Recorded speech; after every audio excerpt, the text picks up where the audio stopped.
کسی اینجا نیست؟ اونا به این مجلس نمیخوردن. به به، خسته نباشی. متشکرم. سلام. سلام قربون تو. یه ویسکی. چشم.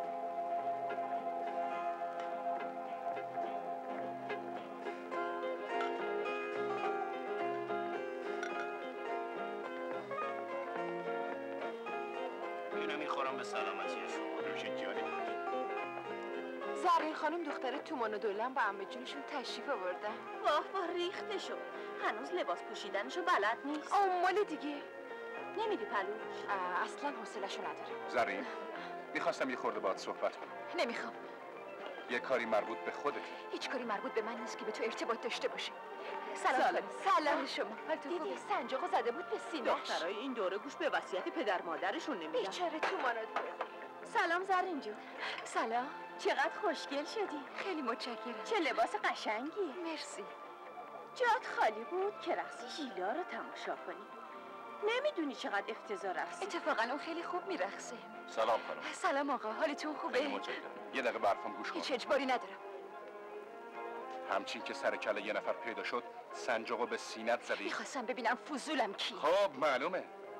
من که از صبح تا حالا راجب اون پسری که خودش آقای مهندس جا زده تحقیق کردم. خب نتیجه؟ تا اونجایی که من فهمیدم کار و کاسبی معینی نداره و با 2 لات مثل خودش میگرده. اون 2 لات برادراش هستن و هر دوتاشون هم مهندسن. خیالت راحت شد؟ آقا زرین جون سلام. کی اومدی؟ چند دقیقه پیش. چه عجب از این طرفا، به جون خودت انقدر دلم برات تنگ شده بود که نگو. تو همیشه نسبت به من انقدر لطف داشتی. ایوا، سنجاق خودته؟ چطور مگه؟ هیچی آقا، قرار بود اونو شب عروسیت بزنی. خب چه فرقی میکنی؟ چیه؟ مثل اینکه ناراحت شدی. آخه من یکی مثل اینو داشتم چند روز پیش توی مهمونی گمش کردم. جدی؟ از کجا آورده بودی؟ یه جواهرساز اختصاصی برام ساخته بود. عجیبه. من فکر میکردم نقشه اینو هیچ کس نداری. امروزم یکیشو دست یه مهندس دیدم. مهندس؟ اون مهندس کی بود؟ از کدوم خانواده است؟ خانواده‌شو نمیشناسم، فقط میدونم 3 برادر. اون سنجاق دست برادر خوشگله نبود؟ آره. تو میشناسیش؟ اون شب مهمونی با من میرقصیدش. میکشمش. دوست حق باز.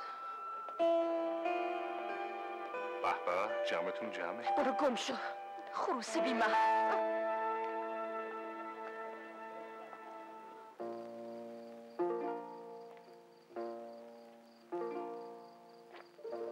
من از اولم 2 دل بودم. حالا بیا و درستش کن، باز موقع شکار شو. من دلم نمیخواد اونو گول بزنم. زرین دختر پاک و درستیه. مگه شیلا دختر ناپاک و بدی بود که آقا سنجاق سینه‌شو زد و تو بردی دادی به اون دختره؟ من چی بگم که فردا پروانه رو ممکنه به جرم دزدی بگیرن؟ هر چی بوده گذشته. از اینجا به بعدش دیگه من نیستم. چی رو من نیستم؟ مثل اینکه یادت رفته تو چه وضعی هستیم. اونجا رو نگاه کن. ببین مادر و خواهرزادمون کجا خوابیدن. روی یه تیکه زمین خشک که سقفش آسمونه و چراغش برق خیابون. تازه اینجا موقتیه. فردا که یارو بخواد اینجا رو بسازه، جلو پلستمون رو میگیره و میندازتمون بیرون. جواهرات او که پیش آقا عزیز و منتظر بالا بگه. من میترسم یه بدبختی هم به بدبختی‌های دیگه‌مون اضافه بشه. اگر شد با من. بالاخره چی؟ ما که تا اینجا اومدیم باید بقیه‌اش هم بریم. بالاتر از سیاهی که دیگه رنگ نیست. اصلا اگه تو نیای ما خودمون میریم. جاش هم که بهمون گفتی. ولی یادتون باشه که من راضی نیستم. خیلی خب بابا، وجدانتو راضی کن. بچه‌ها بلنشین لباس کار بپوشیم و بریم. بلنشین. سارقین محترم بریم.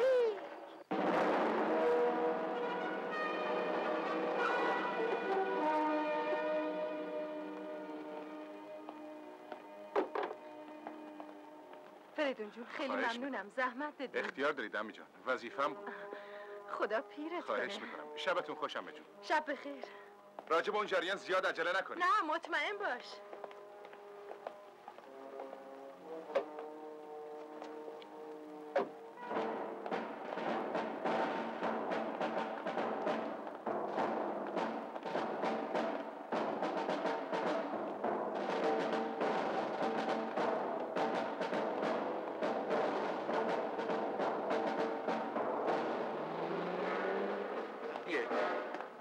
ماشین پسرموش نبود؟ چرا مثل که خودش بود؟ اینجا چیکار میکرده؟ من چه میدونم؟ نکنه لگنی زیر لگن جواهر.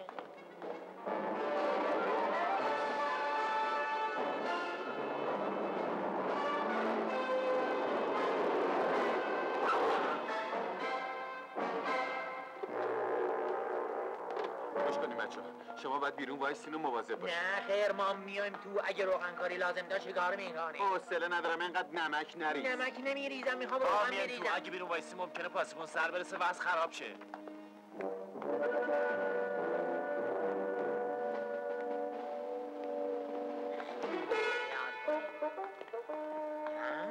جیمز واند. در خونه اونجاست، اینجا در گاراژشونه. خیلی خوب. برو دیگه. واسه چه حالم بده؟ سر و صدا در نیار. یا لباسشون بچه.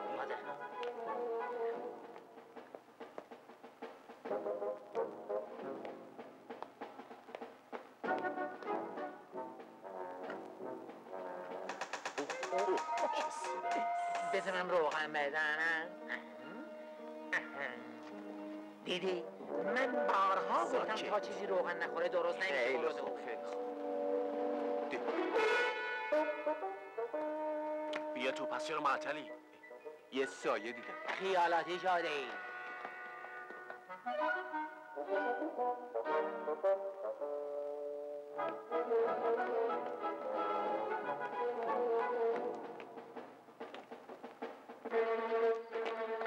بچه ها سینه خیز بریم جلو. یواش ندو این جلو. سرتونو بدوزیم. بچه ها بذاری من برو دیگه بابا. اینقدر حرف نزن. جلو میندازم. سنه بلم. اباحت اینجا من گرفت، من میرم. کجا میری؟ برگرد. ساکت.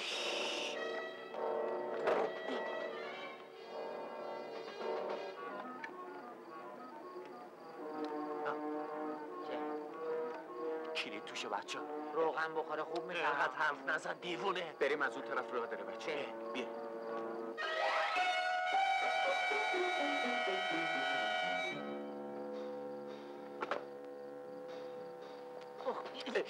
واسه باش. ساکت باش.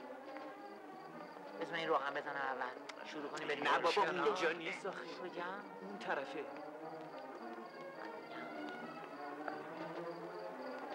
من این روغن بدم. نمیخواد. آی. یالا نداره باشه. روغن. بابا نمیخواد.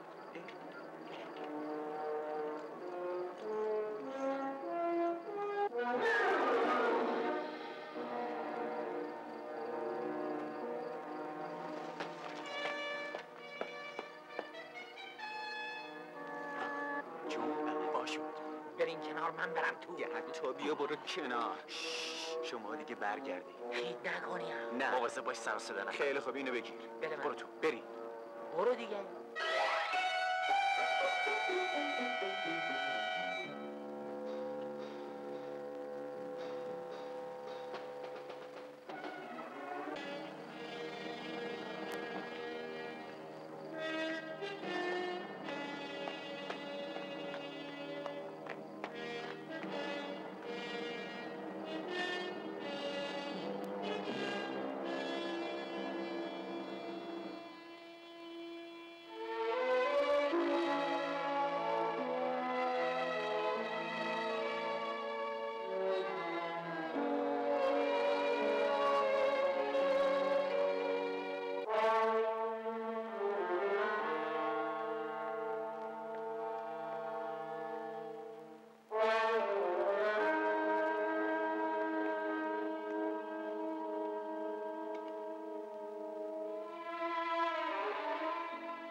اومدم اینجا به این در روغن بزنم که موقع فرار صدا نده.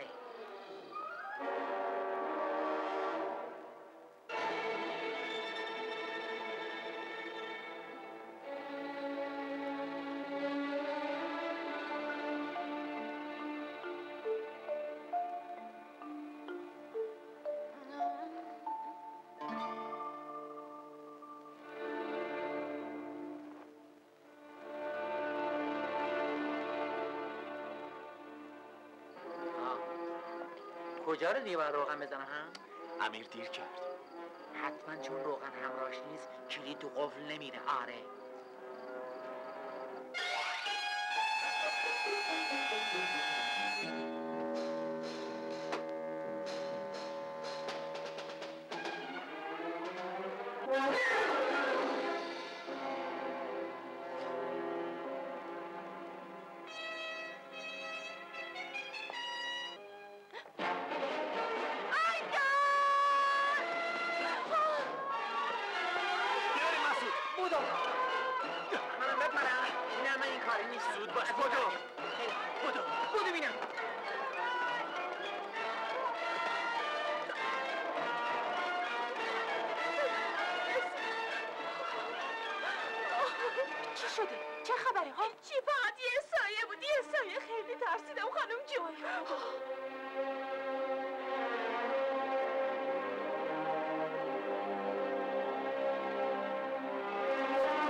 واقعا که بی‌عرضگی کرد. بی‌عرضگی چه؟ بگو خنگی. اسمشو هر کی دلتون میخواد بذارین، اما من نمیتونستم چون اون موقع یه حالی داشتم حاضر بودم اعدامم بکنم ولی این کارو نکنم. نکنه ورداشتی و به ما کلک میزنی هم؟ خلاصش همه نخایی که رشته بودیم پنبه کرد. کلاس 6 به بالا صحبت نکن. آهای صدا مخ بیار. اول کلامون به کار بیافت. هیچ عیبی نره عزیزم، چون کسی که ما رو ندید اصلا فکرشم نکن. برو بالا. دست منم بیگی خالی کلی. باه باه باه باه باه.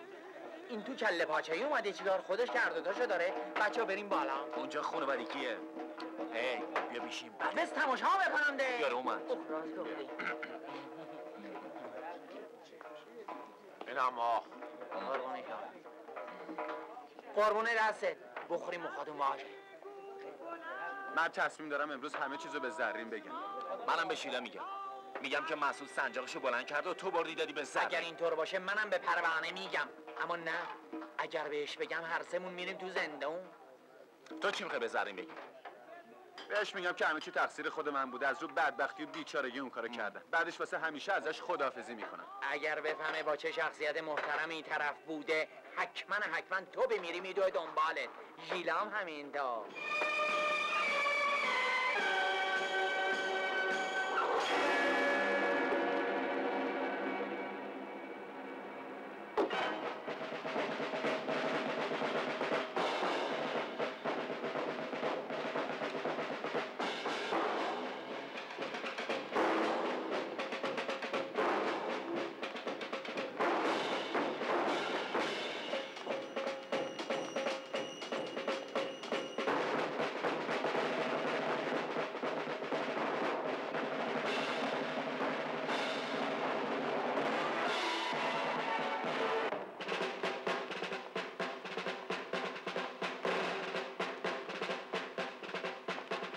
سرت. اگه یه دفعه دیگه اسم منو بیاری میکشمت. مگه چی شده؟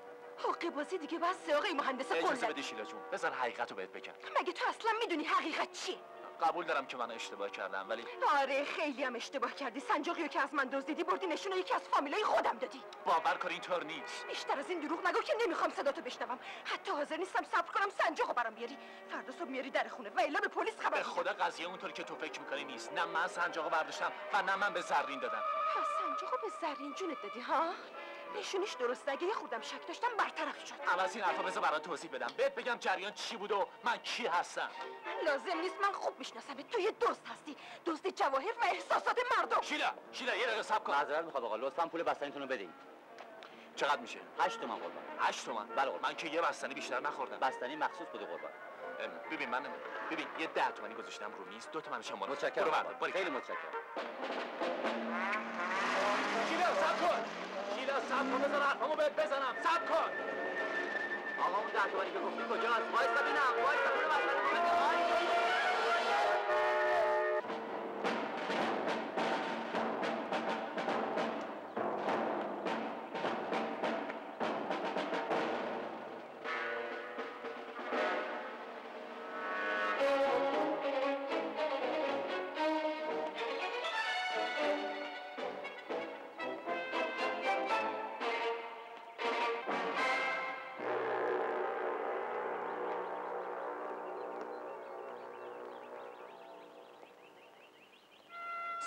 سلام. چیه؟ چرا انقدر گرفتی؟ چیزی نیست. یه چیزایی هست که امروز میخوام بهت بگم، اما اول تو بگو موضوع چی. چیز به خصوصی نیست. اگه واسه من کمی گرون تموم شده خوشحالم که اقلا زندگیم تو خطر نیفتاد. چی شده؟ چرا واضح حرف نمیزنی؟ دلم میخواد واضح حرف بزنم اما جرأتشو ندارم. من جرأت شنیدنشو دارم. مطمئنم اگه بشنوی که من دیشب همه چیزو با چشمای خودم دیدم جرأت تموم میشه. من حاضرم واسه توضیح بدم. تظاهر بس دیگه. من خیلی متاسفم که حرفای اون آدم بدجنس که مزاحم زندگی من بود در مورد تو درست در اومد. دلم میخواست اگه با هم زندگی نمی کنیم اقلا چشمان با چشمای کسی که پاک و درسته تلاقی کنیم. من به گناه خودم اعتراف میکنم. چه فایده ای داره؟ تنها عیب زندگی من تنهایی بود. از وقتی پدر مادرم رو از دست دادم همیشه منتظر یه نفر بودم که واقعا دوستم داشته باشه، اما هیچ وقت منتظر یه دزد نبودم. من هر چی بگی هستم اما دزد نیستم. بذار حقیقتو واسط بگم. حقیقت اون چیزیه که الان پیش توه و جاش تو خونه ای من خالی.